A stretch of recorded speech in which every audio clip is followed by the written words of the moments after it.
It's worth remembering that historically, heterosexual white historians physically cannot see lesbians.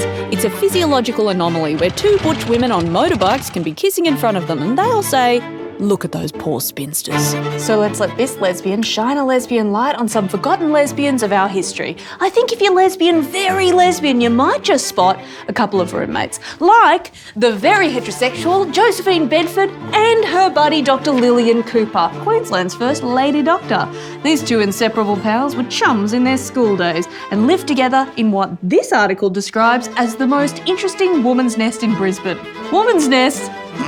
Now these lifelong friends share a single grave in Toowong Cemetery. Keep it up, ladies, you'll find husbands sooner or later. Agnes Simmons and Geraldine Monet were so busy running their psychic bookstore and farm with a ban on male animals, they totally forgot to get boyfriends. Oops. And Murray Bjelke-Peterson, a sports-loving vegetarian who wrote romance novels about cross-dressing, split the rent with her buddy Sylvia Mills for over 30 years. Now, I don't actually have a photo of Sylvia, so I'm just going to use another historical lesbian. One of my headshots from 2003. And then there's Caroline Newcomb and Anne Drysdale. No one took a photo of Anne either.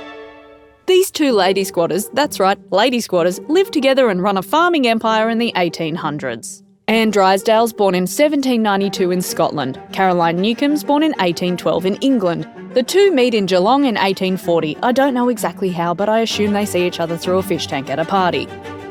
Anne had just secured 10,000 gorgeous acres on the Bellarine Peninsula. Now, this land wasn't empty, it was stolen from the Wadawurrung people to make way for farmland. When Anne invites Caroline to join her as partner in her giant new stolen farm, Caroline hornily accepts. Despite each woman having 0 husbands at the time, their enterprise is a success. They live together, work together, build a home together. And when Anne dies in 1853, Caroline has a gold brooch made of both their hair woven together. When Caroline dies 21 years later, she's buried with Anne.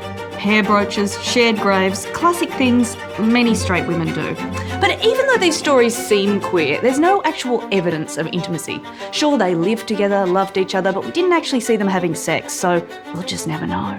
All we have are things like the Lady Squatter's diaries, where Anne writes, "Miss Newcomb is my partner, I hope for life." But nothing conclusive. Of the diary's 5 volumes, only 4 remain. The last disappeared in what some say are mysterious circumstances, so I can only assume that missing volume is the one with all the bits about scissoring and fisting.